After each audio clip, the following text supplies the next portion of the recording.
All right, Shabbos, say good morning. Today's daf is Samech Zayin 67. We are picking up at the Mishnah on 67. The shir this morning is dedicated by the Shapiro family in memory of Harav Ephraim ben David Gershon. We hope that in the merit of our Talmud Torah, the Neshama will have an aliyah and the family in Nechama. Thank you for the sponsorship. So let's begin. Samech Zayin Amud Aleph, the Mishnah.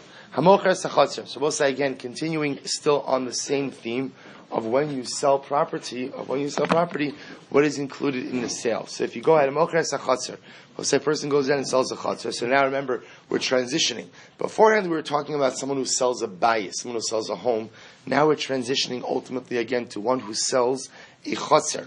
So what's halacha? If you sell a chatzar, Machar Batim Boros Sichin U'Ma'aros. We'll say included in the sale of a chatzar are any homes in the chatzar, pits in the chatzar, boros, sichin, ma'aros, different types of pits, cisterns, caves, avalos, hamataltalin. But obviously, any movable property that is in the chatzar is not included in the sale. However, bizman shamar lo, hu v'chomash besocho. But when you say, I'm selling you my chatzar and everything in my chatzar, then what? Kulan mechurin. And we'll say, obviously, everything in the chatzar comes to include what? Comes to include metaltalin as well, movable property as well. Benkach. Either way, I will say, no matter what, meaning even if you said, I'm selling you the chatzar and everything that is in the chatzar, lo machar lo asamerchatz, if there is a bathhouse in the chatzar, that is not included in the sale. V'lo as beis habad, nor do you sell the olive press that is in the chatzar as well. So you will say, so in other words, even when you say I'm selling you the chatzar and everything in it, there are certain things that just have a separate identity independent of the chatzar, and therefore by definition are not included in the sale, unless of course what? Unless of course they are explicitly included in that sale. Rabbi Elazar says, Hamocher es-chatzar lo macher ela avira shel chatzar. Rabbi Elazar, on the other hand, says that when you go ahead and you sell a chatzar, all you are selling is the avira. What's the avira? The open spaces. That doesn't mean open spaces. Take a look at the Rashbam. It's in the wide lines, about 6 lines in. Ala avira avabatim uboros lo machar klal. So we'll say, here's what's interesting. So therefore, Rabbi Elazar says that when you sell a chatzar, all you're selling is open space, meaning land. You're not selling homes. You're not selling anything else, just land. I will say, the Rashbam says something amazing over here.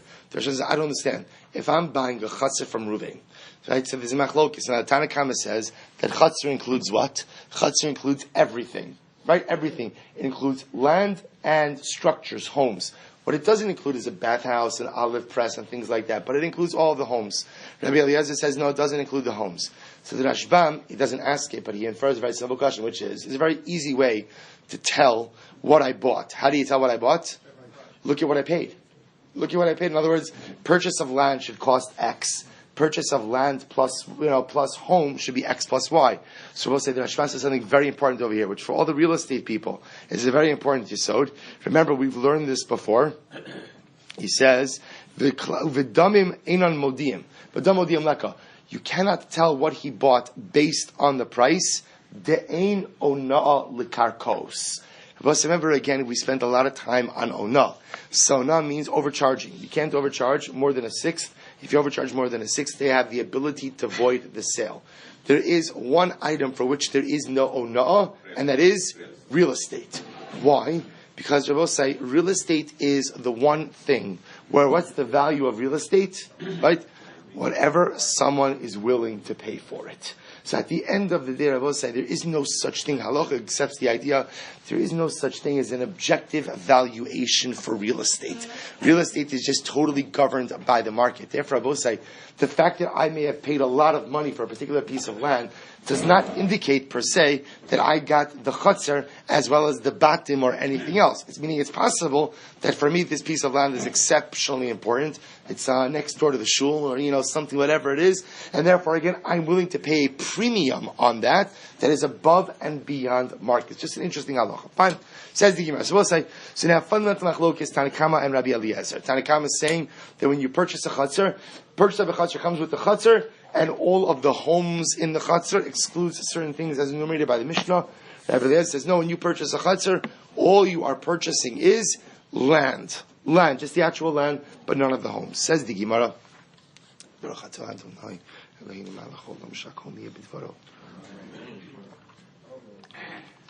Says the Gemara. Tanurabanan. Hamochra sachatzer. Mocher bat machitzonim ubatim apnimim. So we'll say if you go ahead and you sell a chatzar, you've sold outer homes and inner homes. So these are the cases we spoke about before. Remember again, outer homes means homes that exit into Rosh Hashanah. Inner homes means homes that can only be accessed through traversing the outer home. So you'd have to walk through an outer home in order to get to the inner home. So if you go ahead and you purchase a chatzar, not only do you purchase the land, but you also purchase the homes associated with that land. O beis hachulsos. So this is actually very interesting. Beis hachulsos. If you take a look at Rashbam, he says, "Karka sha'afro chol shemotziyed mimenu zechuchis." So we'll say this would be like I guess like a sand pit, or a sandy area. Now, why would you purchase a sandy area? For glass making purposes. So this is interesting. In other words, let's say part of the chutzner is a sand area that has the quality, I guess you have to use a certain quality of sand to be able to make glass. That's also included in the sale of the chutzner. Chanuyos psuchos l'socha. Let's say if there are stores in the chutzner and the stores open up to the chutzner, nimkaros ima. They are sold with the chutzner. The first wide line of Samach Zayin Od Aleph. The she'in psuchos l'socha. But the stores that do not open up into the chutzner, ein nimkaros ima. Ultimately, again, they are not sold with the chutzner. I will say that remember again, you would have, in other words, when you buy a chatzir, what does this mean? You're buying the store. That apparently, it used to be the way certain chatzeros were set up is that there would be a store that only opened up into the chatzir. We'll say, what was the point of that store? It was like the makolet. It was the makolet that serviced that chatzir. So if you are purchasing a chatzir, by definition, again, assuming this is all owned by one person, you are buying that store as well. However, if the store does not open up into the chatzir, even if, let's say, the storefront property kind of, enters into the chatzir area, you have not bought that store. Psuchos lekan lekan. Jose, what happens if you have a store that opens into the chutzner as well as outside of the chutzner? What's the halacha? So I'll say, so the Bach changes this. The Bach changes this to Elu v'Elu, he erases. So so he says Nimkaros ima. So just make sure that change is correct.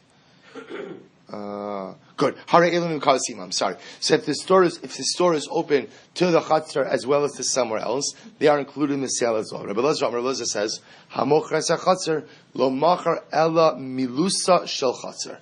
Rabbi Elazar, on the other hand, holds that Rabbi say when you sell a chatzar, all you have purchased is the milusa. What's the milusa? The Rashbam says again, milusa avira, airspace. All you have bought is the open area of the chutzner, and that is all. So says the Gemara, Amar psuchos lekan nimkaros ima. So we'll say the Brisa just said that if you have a storefront that's open to the chutzner, as well as that's open to the outside, that storefront is included in the sale of the chutzner. But yet Rabbi Shmuel said that a storefront that is open to the chutzner and to the outside is not included in the sale of the chatzar. So which one is it? Is it included or not? Aramar psuchos lekanu lekan nimkaros ima. To which I said that if the storefront is open, lo kasha ha dirov tashmishisaihu legav ha dirov tashmishisaihu lebar. But I'll say everything depends on the majority of the usage, or perhaps better stated, the majority of the traffic of the store. If the majority of the traffic of the store is inside being in the chatzar, then ultimately, again, this chanos is included in the sale because it's connected to the chatzar. If, on the other hand, the majority of the usage of this chatzar is to the outside, to Rosh Hashanah, and I was going to ask your son, it doesn't matter which Rosh Hashanah, just outside of the chatzar, then ultimately, again, it is not going to be included in the sale. So, bottom line, Abba said, the Gemara says that whether or not the chatzar is included depends on the nature of the usage of the chatzar, of the chanos, of the store. Obviously, if the store only opens up into the chatzar, then everyone will agree that the store is included in the sale. If the sale opens up to the chatzar, but also opens up into the outside, whether or not it's included in the sale depends on the majority of, we'll call it the traffic, that goes through the stores. The majority of this traffic, the majority of the use from the chutzner, then it's included in the chutzner. Majority of the use outside the chutzner, then it's not included in the sale of the chutzner. Rabbi Eliezer Omer, Hamochar Sachatzer Lamachar Ela Abiro Shachatzer. Supposed to remember again, Rabbi Eliezer and the Mishnah disagrees. Rabbi Eliezer says that when you sell a chutzner, or when I buy a chutzner, all I am buying is the airspace, the open area of the chutzner, and nothing else. Amar Rabba. So Rabbi said, so what the Gemara is going to discuss now is the following. There are different words used for chutzner. And what the Gemara now is going to suggest is based on which word you use, determines as to what is included in that particular transaction, what's included in that purchase. So Rabbi says the following. Dirta. If a person says, I go over to Reuven, I say, Reuven, I'm going to go ahead and purchase your dirta from you. Your dirta. So look at the Rashbam. So the Rashbam says, well, say this is about 2, 4, 6, 8, 10, 12, about 12 or 13 lines down from the top of the Rashbam. So ki pligi da amrle. Actually, I'm sorry, not yet. Ida amrle dirta. If I say to Reuven, I'm going to purchase your dirta. We'll say these are all different words for a chatzar. The kuli amalo pligi debati mashma. Everyone in Gizer will say that the word dirta includes what? The word dirta will include homes. So I'm purchasing not only the chatzar, but the homes as well. Ki pligi, where does the machlokes come up? Do amrle darta. If I use the word darta, so mar savar tarbitza mashma. So one opinion says that darta means tarbitza. So let's take a look at the Rashbam for just a moment. Rebbe Lazar savar tarbitza mashma, avir mashma, kilo amar lo chatzar zer ani mocher, da avir levad kari chatzar. So we'll say Rebbe Lazar interprets tarbitza, ultimately, or I should say darta, as referring to tarbitza. Just open land, no structures. Umar savar bati mashma. And the other opinion says no, that even the word darta ultimately means the chatzar as well as any of the accompanying structures. Ikeda Rabba say an alternate version of this. Amar Rabba, Ida Amar le darta, Koli Amalo pligi debati mashma. Rabba say in this alternate version, if I say to Reuven, or Reuven says to me, Silber, I'm selling you my darta, that everyone will agree that darta includes homes. Keep pligi, where does the machlokes come up? Oh, listen to this. Da Amar le chatzar. We'll say, watch this. The Gemara now suggests that the machlokes of Elazar and the Rabbanan will be if Reuven says to me, I'm selling you my chatzar. Mar savar, chatzar avira mashma. So we'll say, one opinion says, chatzar means open area. An open area is called a chatzar. Umar savar, ki chatzar hamishkan. And the other one says, no, that when you say chatzar means like what? Chatzar means like chatzar hamishkan. Rabbi said, now what does that mean? Take a look at the Rashbam. Now probably about 20 lines down. Umar savar ke chatzar mishkan, chachamim savri, chatzar ke chatzar mishkan kedichsev, orach ha-chatzar mea ba'ama, verochav b'chamishim, ubechlal, so we'll say, so we know again, the Torah tells us that the chatzar mishkan gives us the dimensions. And Rabbi said, now what is inside of the chatzar? Ubechlal elo kofama, kodesh kadoshim, oel moed, shehem kimo batim, ukiran, chatzar. So we'll say, isn't this amazing? So the Torah calls the Mishkan area the chatzar. But what's included in that chatzar? The mizbeach, the Olam Moed, the actual Mishkan, the Kodesh HaKadosh. In other words, structures. So the machlokes over here is when Reuven says to me, I'm selling you my chatzar, what does he mean by that? Does chatzar just simply mean open spaces? That's Rabbi Lazar's opinion. Or does chatzar mean like the chatzar of the Mishkan? Just like the chatzar of the Mishkan included structures, so too, Reuven's telling me, he's selling me the bayis, he's selling me the chatzar, as well as all the structures. We'll say, you understand, by the way, that there's such a yisodistic machlokes over here. Yisodistic machlokes, what the Rabbanan are saying is, a Jew is always steeped in Torah. A Jew is always steeped in Ruchnius. Even if he doesn't know that he's steeped in Ruchnius. He's always steeped in Ruchnius. How do I know that? That's reflected even in the way that I talk. So if I say a chatzar, if a Jew says the word chatzar, by definition, what's the association of that word chatzar? Chatzar HaMishkan. Chatzar HaMishkan. Meaning, what other way, how else does a Jew, in what other context does a Jew use the word chatzar if not in association with the Mishkan itself? Lest you say, that's a nice fluffy idea. It's not fluffy, meaning it's dinei maminis. Mamish, again, it's impacting the transaction. To the point that the Rabbanan say, when I use the word chatzar, of course I am using the word chatzar as in a biblical context. In a biblical context, chatzar means land and structures. So too, when Reuven's selling me his property, and he says he's selling me his chatzar, we model that his chatzar after the biblical chatzar. It's an incredible insight into the way Yiddishkeit views the Jew, the holiness of the Jew, always being steeped in some deeper connection to Torah. Incredible. I mean, we don't paskin that way, but I'm just wanting to know. No, I'm just kidding. So no, we actually do paskin that way. And so I'll tell you, remember, when we say, in terms of these halachas, how we paskin, first of all, of course that is halacha. So the Jew, we're saying, if we only understood the actual holiness that each of us possess, if we actually even realized, had a little bit of a window, of a glimpse into the ridiculous level of kedusha that is churning inside each of us, we wouldn't even know we were looking within ourselves. But it happens to be in terms of halacha l'maisa. I'll say, remember again, halacha l'maisa is difficult to get to in these situations for one simple reason, which is that these are all societally based, right? This is all based on how people talk. And this is all societally based in terms of what the market understands is included in a sale. Alright, so let's go back there. So says the Gemara. V'amar Rabbi Nachman. Machar lo chulsis u'mitzvah. Says another. These are great cases. Great cases. Machar lo chulsis u'mitzvah. We'll say, by the way, you should know, you could use these cases at your Shabbos table. I'm just saying, like, if you want a good way to entertain your mishpacha, you throw out some of these cases, by the way, and they're fascinating to think about. So listen to this case.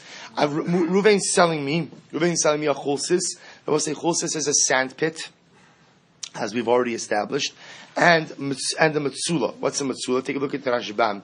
He says again, karkois hanar shemotzin bo kesav v'zav, a dried riverbed. So I'll say, so what do you do in a dried riverbed? Oh, you look for gold and you look for silver. Right? So we'll say, so now Reuven's selling me two things. He's selling me a sand pit and a dried riverbed. So what's the halacha? Hechsik bechulsis lo kana metzula. Hechsik v'metzula lo kana chulsis. If I will say, so now I'm acquiring two pieces of real estate from Reuven, a sand pit and a dried riverbed. What the Brisa now tells me is what? That if I make a chazaka on one of those pieces of land, it doesn't work for the other. In other words, then in order for me to acquire the two pieces of land, I must make a separate chazaka on each. Chazaka on one does not help for chazaka on the other. Says the Gemara, is that true?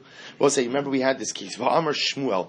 We'll say, you have to admit, one of the most exciting pieces of Daf Yomi is when you see a Gemara that you recognize. And Lav Dafka, I remember all the intricacies of it, but it's nice to see something. It's like seeing an old friend. So here again, where do we have this Gemara last? In Kiddushin, right? Kiddushin, Baba Kama, so Ksuvas. So it's like seeing an old friend. So Shmuel's coming. What does Shmuel say? Vaha Amar Shmuel, Machar lo eser salos be'eser medinos. We'll say, listen to this case. I went ahead and I purchased 10 fields in 10 different countries from one person, right? So I'm buying 10 fields from Reuven in 10 different places. What's the halacha? Kevan shehechsik ba'achas man. Most remember this case. I remember again an incredible and fascinating idea, which is I'm purchasing 10 parcels of land in 10 different places. Now remember again, karka is niknis how. Karka requires some level of chazaka. But yet the halacha is that once I've done a chazaka on one of those parcels, it acquires all of them. So what do you see from here? You see from here that when purchasing multiple pieces of real estate, multiple properties, and again, this only works obviously if I'm purchasing multiple properties from what? Or from who? From one person. So if I'm purchasing it from one person, one chazaka is able to acquire multiple properties. So why does the Gemara say over here that Lamaisa, if I'm purchasing the sandpit and the riverbed from Reuven, why do I need two different chazakas? Why can't one chazaka take care of both properties? To which I'll tell you the difference. Hasamhu, the sadna da'arachatu, ubekula chada tashmishtahu.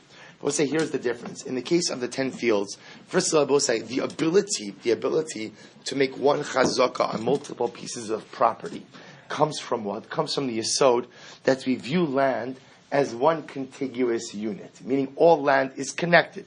Okay, meaning it's all part of the same earth. So because that it's all connected, therefore I have the ability to make the chazaka. Provided that what? Chada tashmishta. Provided that the land that I'm purchasing is all of the same type of usage. So because there is a unified usage, and the land is considered to be connected, one chazaka could take care or could suffice for many parcels of land. However, again, hacha, Rabbi say in the case of the riverbed and the sandpit, hatash mishtalachud, v'hatash mishtalachud. Rabbi say in this case of the riverbed and the sandpit, remember, can you claim sadna da'arachadu? Can you claim that it's one contiguous piece of land? Yes, but what can't you claim? There's no unified use. There's no unified use, and when there's not unified use, then by definition you need separate kinyanim. So because over here, one is a sandpit used for making glass, one is used for mining gold and silver, there is not a unified use, and therefore you require a separate chazaka on each. V'ikadami, I'll say a really fascinating case. V'ikadami, others explain, Amud Beis. V'ikadami, Amar Rabba, Amar Nachman, hechzik bechulsis, so listen to this. This is where it gets exciting, really exciting. So now what happens? So I will say the Ikad Amri has the opposite conversation. In the Ikad Amri Rabosai, we say that what? We say that no, if I'm purchasing a sandpit and the riverbed from Ruvain, as long as I make a chazak on one of them, that suffices for the other. To we'll say the exact opposite of what we just learned. Pshita. So that's obvious. Daha Amr Shmuel. Machar lo eser sados. So we'll say, because after all, Shmuel taught that what? That if you purchase 10 parcels of land in 10 different countries, if you go to make a chazak on one, it requires all of them. So of course, if I make a chazak on the chulsis, it works for the riverbed. I make a chazak on the mitzvah, the riverbed, it works for the chulsis. Mountain, what would I have thought? Hasam hu desadna da'arachatu. I would have thought that I will say the reason why it works by the 10 parcels of land is why? Because number one, they're connected in that they're all part of the same earth, one unified part of land, and also there is uniformity of use, right? There's all the same type of use, and that's why you could acquire all of them at once. Hatash mishtalachud, v'hatash mishtalachud. But I will say, but over here, the sand pit is used for one thing, the riverbed used for something else. So perhaps you can't acquire them with one chazaka. Kamash mulam no. Kamash mulam, I will say that I don't need the pieces of land to have unified use in order for one chazaka to work for all of them.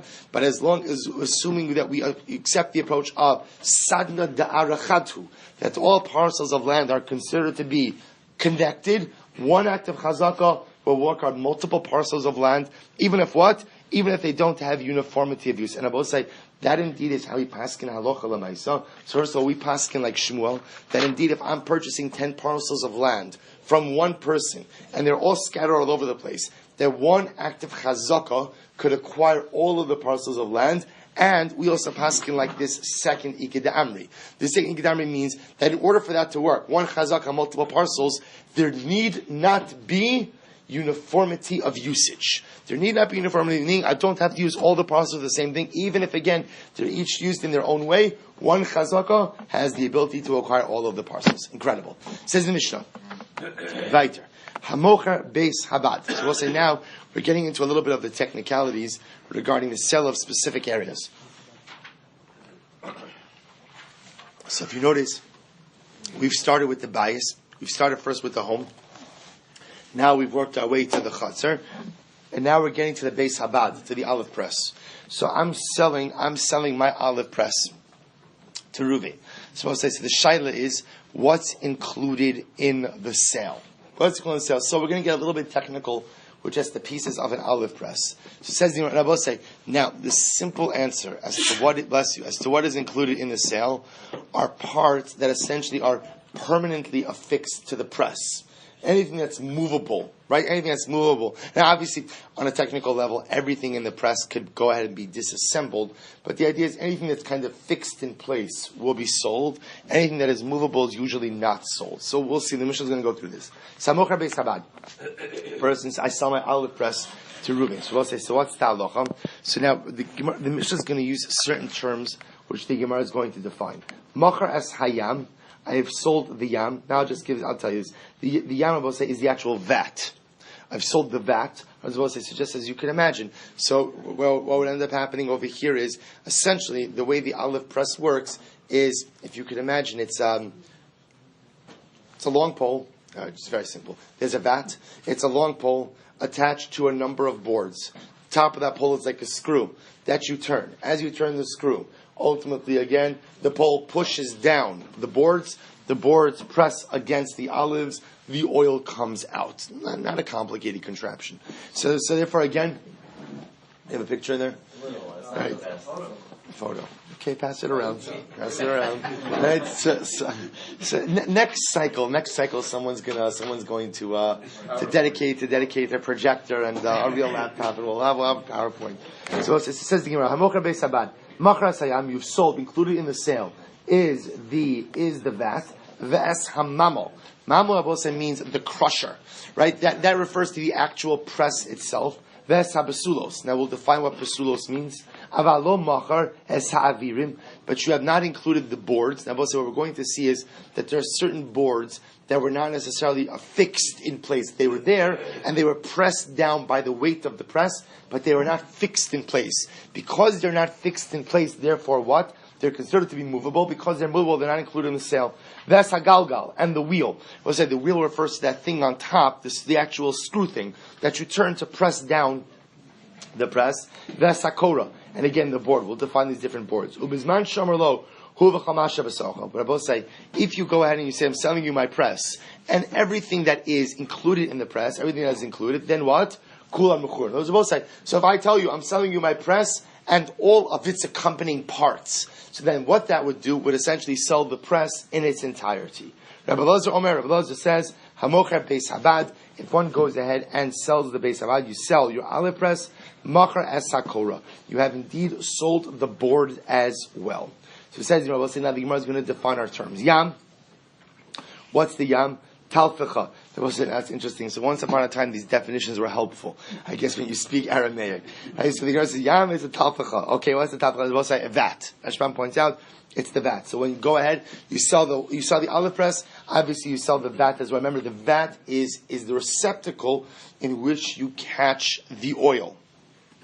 So you sell the press, you sell the vat. Mamo, what's the mamo? Amarav Abba Bar Mamo, interesting. So he said, Amarav Abba Mamo, Marfachta. We'll say it refers to the mortar. The mortar. Besulos, what are the besulos? Amrav Yochanan, Klunusos. Those refer to the poles. In other words, we'll say, what would help to anchor the press, and specifically like the screw part of the press, would be two boards that stood on the sides of the vat. Those are called the besulos. Klunos shal eres shema'amite by masakora. These are poles of cedar wood that help to hold up the board. Avirim. What do these avirim mean? So kavshi, bless you. These refer to planks. Galgal chomarto. So galgal refers to the screw. Kora is a kora, right? So we'll say the boards are boards. Tanrabanan hamocher beis habad. Machras hanasarim. So we'll say again, the Brisa now says the same idea. A person goes in and sells their olive press. What's included in that sale? You sold the nasarim.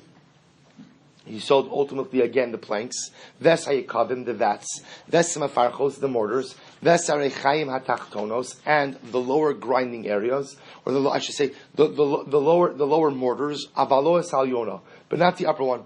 Ubizman shamarlo. Hu v'chomash shebesocho harei kulan mechurin. But I will say, obviously, if you say I'm selling you my olive press and everything that is in it, then everything is included in that sale.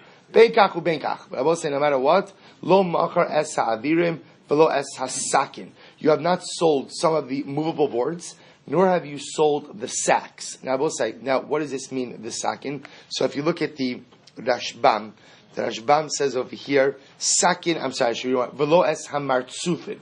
You haven't sold the sakin or the marsufin. What do these refer to? Look at the Rashbam. It's about 10 lines up from the bottom. Lo seispam zeisim bebeis habad, ela shametzurfin helshin shal or vasakin minutza shal izim v'chol d'metalkolom is dabish. I'll say, interestingly enough, they had these sacks with which you would transport the olives. I guess when you're taking the olives to the actual press, or perhaps when you're taking the dregs off the press, you would transport in a sack. There are two different types of sack. There was a sack that was made out of wool and a sack that was made ultimately out of leather. Neither of these types of sacks, are included in the sale of the Beis Habad, of the olive press, which makes sense. Why are they not included? Rabbi say, why? Because they're metaltalin, because they're movable property. Therefore, they're not included at all. So it says in Rabbi Eliezer says, Rabbi Eliezer says, Hamocher Beis Habad, Mocher Asakora. We'll say if you go out and you sell the olive press, it goes without saying that is included, and that is the board. Shal Nikra Beis Habad Ela Shum Kora. Because also remember, this refers to the boards that are actually pressed down on the olives. On a technical level, even if they are not affixed in place, Rabbi Eliezer says, of course they are included in the sale.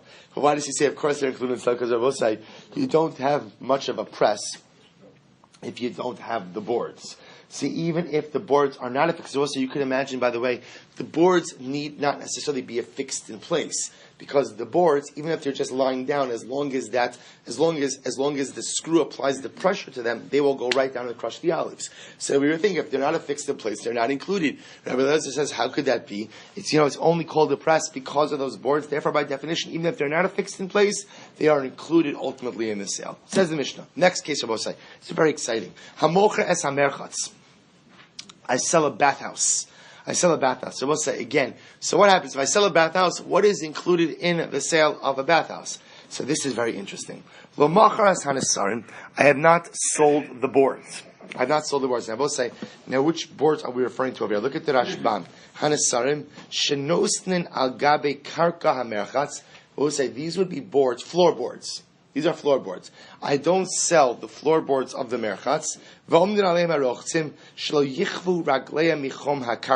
So we'll say, so we're going to talk about this a little bit. So what they used to have in the merchatz is you would have fires burning underneath the bathhouse. So often the floor itself was very hot. Right? Meaning, I guess they have this now, you can get heated floors. Right? So they had mamish heated floors. But I will say, but a bit too heated. So what did they do? They had boards on top of the floor that you would walk on. The Rashbam says the other possibility was to keep your feet clean. But the idea is, remember, these are movable boards. And therefore, when you sell the merchatz, those boards are not automatically included. Ve'as ha-safalin. I will say, take a look at the Rashbam. Safalin says, l'seis be'mayim lirchotz u'metaltalin. So we'll say, safalin are tubs. So remember, again, we're going to see that the way the merchatz worked was the following. You had like, I guess, a larger area, that kind of like a mikvah, right? A larger area that you could bathe in. And I guess, like, if you had VIP membership, you could get your own tub. So we'll say, so those tubs, I would highly encourage the VIP membership, right? Right? So you get your own tub. So I'll say, those tubs are metaltalin. Meaning they're not built in the ground, they're movable. So because they're movable, when you sell the merchatz, that tub is not included in the sale. Ve'es habalonios. Well, so we'll see again. Take a look at the Rashbam. We'll see balonios. So interestingly enough, if you look, the Bach, the Hagos Tzinim, changes balonios to vilos. And if you look in the Rashbam, that's the gears of the Rashbam. The Rashbam says vilos is masach keneged Pesach. Towels. So the Rashbam changes balonios ultimately to vilos, which could either be a curtain, that's the first bit in the Rashbam, but the Rashbam says I really think it means towels. I would say a bathhouse had towels, so I have a bathhouse, I'm selling it. The towels are not included in the sale. But I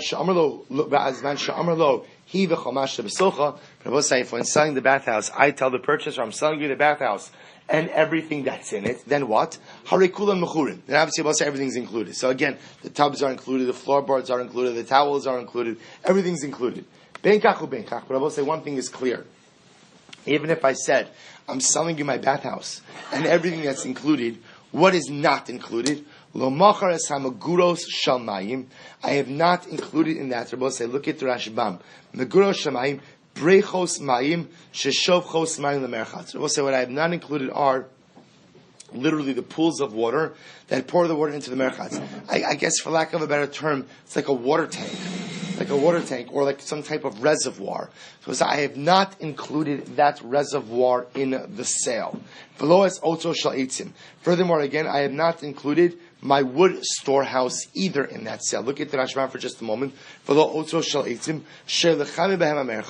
Also,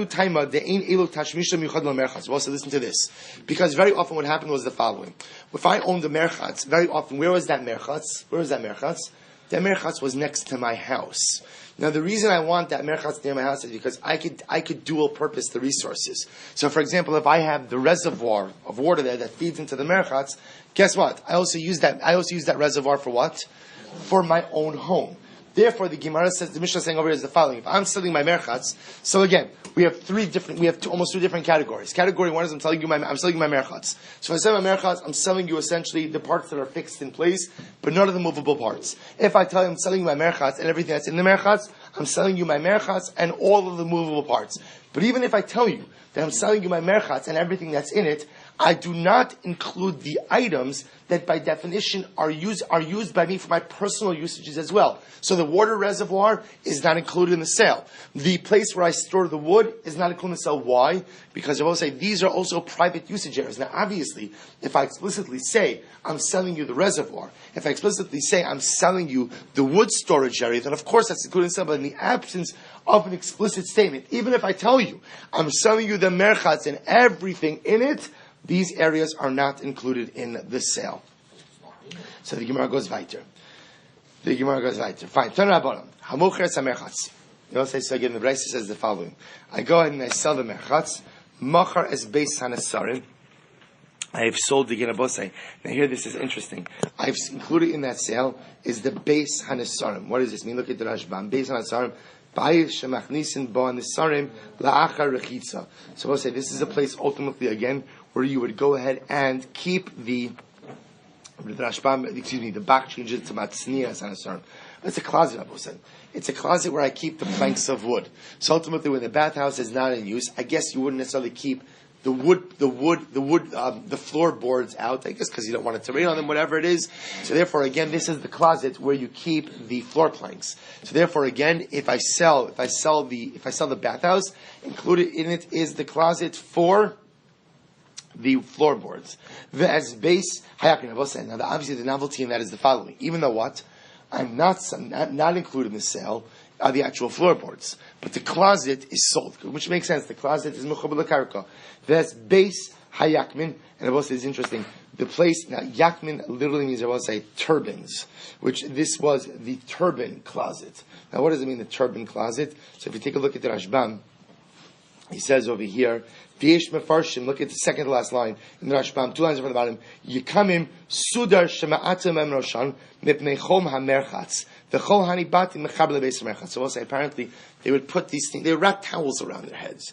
So they wrap towels around their head for what purpose? So Rashbam seems to say to go ahead and protect them against the heat. In other words, that apparently the bathhouse itself would get very hot. So somehow, I don't know exactly, but it would protect them against the heat by wrapping something around their head. So that closet, even though these items themselves are movable and therefore not included in the sale of the chatzar, in the sale of the merchatz, but the closets which are affixed to the ground are included in the sale of the merchatz. Ves beis hasafalim. So Tzibose, even though remember the tubs are not included in the sale, but the closet in which the tubs are stored is included in the sale. Ves beis havilos. And I will say again, the towel closet. All of these closets which are affixed to the ground are in fact included in the sale. Aval lo es nisarim atzman, but we'll say obviously the floorboards themselves are not included. V'lo yikamin atzman, the turbans themselves are not included. V'lo sefalim atzman, and again the tubs themselves are not included. V'lo viloos atzman, and I will say the towels themselves are not included as well. Obizman shomer lo hi dechol ma'aseh besocha, but I will say at the end of the day, if you were to say I'm selling you my bathhouse and everything that's in it, then harei kulam mechurim. Then I will say everything is in fact included in the sale. But benkach, I will say at the end of the day, whether you machar lo benkach lo machar lo sabrechos hamasapkos lo mayim. But I will say no matter what, even if I say I'm selling you my bathhouse and everything included in it, I do not include in that the reservoirs. Bain b'yemos hachama top of samaches or b'yemos hageshamim. Both say this is true whether I'm selling you the bathhouse in the summer or I'm selling you the bathhouse in the winter. Now both say now what's the chap over here? So remember again, I would have thought that perhaps in the summertime when there's very little water in that reservoir, that by definition it should be bottled to the merchatz and included. Kamash Malon, no. That's whether I'm selling you this merchatz in the winter or selling it to you in the summer, that water reservoir is never included. Velo base kinos eitzim. And Abba says similarly again, my wood shed, the place where I keep the wood, which would be dual purpose. It would be used for the merchatz, because remember again, to heat the fires you need wood, and therefore by definition, again, I would have thought it's included in the sale of the merchatz. Kamash Malon, no. That since that's also where I get my wood for my personal use, for my home, therefore again, that wood shed is not included in the sale. Alright, so we'll stop over here. Shkoyach.